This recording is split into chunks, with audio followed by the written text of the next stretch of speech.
किस प्रकार से पूजा की जाए। सुबह प्रातःकालीन स्नान करें। स्नान के बाद में अहोई माता के व्रत का संकल्प लें।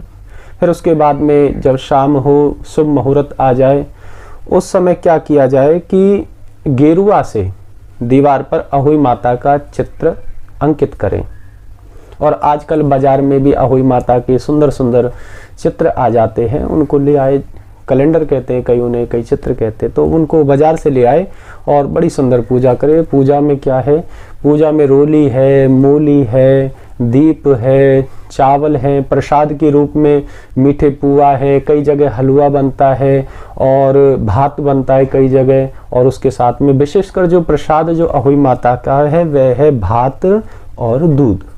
अहोई माता को विशेषकर पसंद है, तो इसका भोग लगाए और कुछ दक्षिणा रखें और हाथ में गेहूं के 7 दाने लेकर के कथा को श्रवण करें। कथा के श्रवण के बाद में सासू माता जी के पैर छुए और जो दक्षिणा है और जो दाने हैं वह सासू माता को दे दे। इसमें एक विशेष पूजा और होती है। जिनके संतान नहीं है, जिनके संतान नहीं है वह क्या करें, चांदी के मोती बनवाएं जिसमें छेद हो और चांदी के 9 मोती बनवाएं और उन 9 मोतियों को लाल धागे में पिरो लें। लाल धागे में पिरो करके उन्हें पहले अहोई माता को अर्पित करें और फिर उसके बाद में जब पूजा हो जाए, कथा हो जाए, अर्घ हो जाए, व्रत का पारायण हो जाए, फिर उसके बाद में क्या करें, वह जो माला है जिसके संतान नहीं है, जैसे बहू के संतान नहीं है तो बहू को पहना दें और बेटी के संतान नहीं है तो बेटी को पहना दें। एक और विशेष बात, अहोई माता का एक लॉकेट टाइप आता है मार्केट में। यदि आप सोनार के पास में जाओगे तो आराम से स्याही माता, अहोई माता, इसके नाम से कई जगह अलग अलग नाम लिए जाते हैं, वह आपको लॉकेट मिल जाएगा। वह भी अहोई माता को अर्पित करना पड़ता है। अब इस व्रत की विशेषताएं क्या हैं? व्रत की तो बहुत सारी विशेषता है, क्योंकि जो ये अष्टमी है इसको कृष्ण अष्टमी भी कहते हैं। हमारे श्री भगवान कृष्ण को, श्री बांके बिहारी जी को ब्रह्म हत्या लग गई थी, तो जो निकुंज के द्वार थे वह श्री राधा जी ने, श्री किशोरी जी ने उनको फेर लिया। ललिता सखी से कह दिया कि जाओ ये निकुंज के द्वार को फेर लो। तो फिर क्या हुआ, भगवान श्री कृष्ण मायूस हो गए। भगवान श्री कृष्ण को बड़ा दुख हुआ कि ब्रजवासियों ने साथ छोड़ा, श्री किशोरी जी ने भी साथ छोड़ दिया, ब्रज की अधिष्ठात्री देवी ने साथ छोड़ दिया, अब हमारा क्या होगा? क्योंकि ब्रजमंडल की गरिमा राधा, राधा बिन प्रेम शब्द आधा, कितना भी कृष्ण का नाम रटो बिन राधा रास न आएंगे, बोलो राधे राधे। तो भगवान श्री कृष्ण को बड़ा दुख हुआ। अब तो जब बड़ा दुख हुआ, श्री राधा जी का, श्री किशोरी जी का ध्यान लगाया और किशोरी जी प्रकट हुई। उन्होंने कहा, श्याम सुंदर, यदि आपको ब्रह्म हत्या से मुक्त होना है तो 64 करोड़ तीर्थों का जल लाओ और उसमें स्नान करो, आपकी ब्रह्म हत्या उतर जाएगी। तो श्री कृष्ण कुंड का निर्माण हुआ, 64 करोड़ तीर्थ आकर के विराजमान हुए। मेरे प्रभु श्याम सुंदर ने, श्री बांके बिहारी जी ने स्नान किया और प्रभु ब्रह्म हत्या से मुक्ति पा गए। अब तो सब ब्रजवासी देखने के लिए आए कि भाई देखो देखो देखो, कन्हैया की ब्रह्म हत्या उतर गई, कन्हैया ब्रह्म हत्या से मुक्त हो गई। तो सब देखने के लिए आए, लेकिन दूर ही खड़े हो जाएं कि ये ब्रह्म हत्या हमारे माथे ना लग जाए। अब तो ललिता जी, अनेक गोपियां श्री राधा जी से कहने लगी, श्री किशोरी जी से कहने लगी, देखो देखो सब आ रहे हैं, दर्शन कर रहे हैं, लेकिन स्नान नहीं कर पा रहे हैं। और देखो इन ग्वाल बालों को बड़ा अभिमान हो गया है, सब कह रहे हैं देखो देखो हमारे कृष्ण की कितनी महिमा है, सब दर्शन करने के लिए आ रहे हैं। तो श्री किशोरी जी ने क्या किया, अपने नख से, अपने चरण नख से श्री राधा कुंड का निर्माण कर दिया। अब सब दर्शन करने तो आए कृष्ण कुंड के, लेकिन स्नान करें, ध्यान करें, वंदन करें, पूजन करें श्री राधा कुंड में। अब तो श्री भगवान खींच गए, हमारे श्री ठाकुर जी, श्री बांके बिहारी जी खींच गए और जाकर के ग्वाल बाल परिकर को लेकर के गए और कहने लगे, हे किशोरी जू, हे श्यामा जू, आप ये क्या कर रही हो? आप और हम एक, आपकी हमारी लीला एक, आपका हमारा आने का प्रयोजन एक। तो आप एक कृपा कर दीजिए। किशोरी जी बोली, बोलो श्याम सुंदर, क्या कृपा करनी है, आप इन कुंडों को एक कर दो, आप ही कर सकती हो, आपकी ही कृपा है पूरे ब्रजमंडल में। तो श्री राधा जी ने, हमारी श्री अधिष्ठात्री देवी ने, श्री किशोरी जी ने कुंडों को एक कर दिया, तो नाम हो गया कृष्ण राधा कुंड।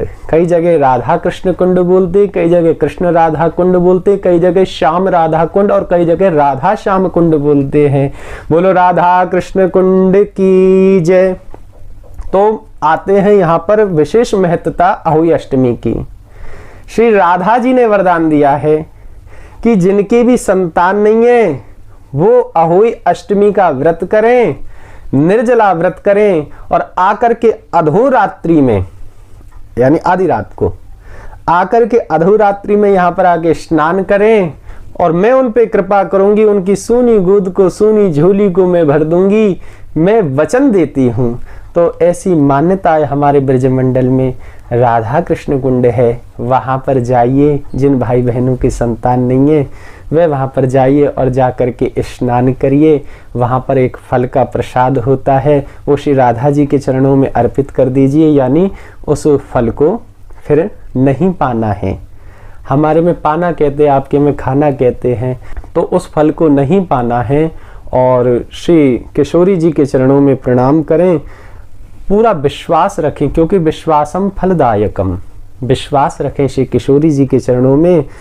मैं भी विनती करता हूँ, आपकी झोली जरूर भरेगी। और फिर जब बच्चा आपका 3 साल का हो जाए, पुनः फिर जाएं, फिर जोड़े के साथ में स्नान करें। तो बड़ी बड़ी महत्ता है। एक छोटी सी कथा भी है अहोई अष्टमी की। एक साहूकार था, तो विशेषकर ये होता है जब दीपावली का समय आता है, सभी अपने घर की साफ सफाई करते हैं, अपने घर पे पेंट करवाते हैं, अपने घर पे सुंदर सुंदर चित्रण करवाते हैं। तो जो साहूकार की पत्नी थी वह तब मिट्टी के घर हुआ करते थे, तो मिट्टी के घर को लीपा जाता था। तो मिट्टी लेने के लिए गई, वहाँ पर एक स्याही की मांद थी, स्याही का बिल कह लो, मांद कह लो या स्याही का घर कह लो।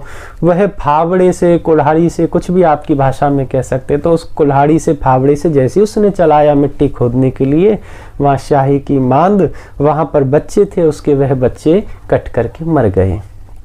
अब जब वो घर पे आई तो उसने क्या देखा कि उसका एक बेटा बीमार हो गया और बीमारी के कारण वह भी, उसके प्राणांत हो गए, वह भी मर गया। बड़ी दुखी रहने लगी। उस साहूकारनी के 7 बेटा थे, सातों के सातों इस संसार को छोड़ करके साल भर में चले गए। अब तो लोगों ने बात बनाना शुरू किया, क्योंकि बिगड़ी में सब बात बनाते हैं। तो साहूकारनी ने कहा कि मेरे से कोई भूल नहीं हुई, मैंने कोई पाप नहीं किया। एकदम से याद आया, शाही का बच्चा मर गया, यह मेरे से घोर पाप हुआ। हे प्रभु, इस घोर पाप का मैं प्रायश्चित करती हूँ, मुझे इसका दंड दीजिए। तो वहाँ पे जितनी भी महिलाएं थी, सब ने कहा कि जो हुआ सो हुआ, अब की बार ऐसा करना, जो शाही के जो बच्चे मरे उनका चित्रण अंकित करके दीवार पे गेरू से तो पूजन करना, जरूर तेरी सूनी गोद अहोई माता भर देगी। इसने वैसा ही किया। अष्टमी आई कार्तिक मास की, उस दिन निर्जल व्रत रही है, अहोई माता का पूजन किया है विधि विधान से और उनके चरणों में प्रणाम किया है। सूनी गोद थी, फिर भर गई, फिर घर में किलकारियां होने लगी और अहोई माता की विशेष कर इसके ऊपर कृपा हो गई। बोलो अहोई मैया की जय। कुल मिला के यदि इस व्रत को देखा जाए तो एक बड़ी सावधानी हमको बरतनी चाहिए।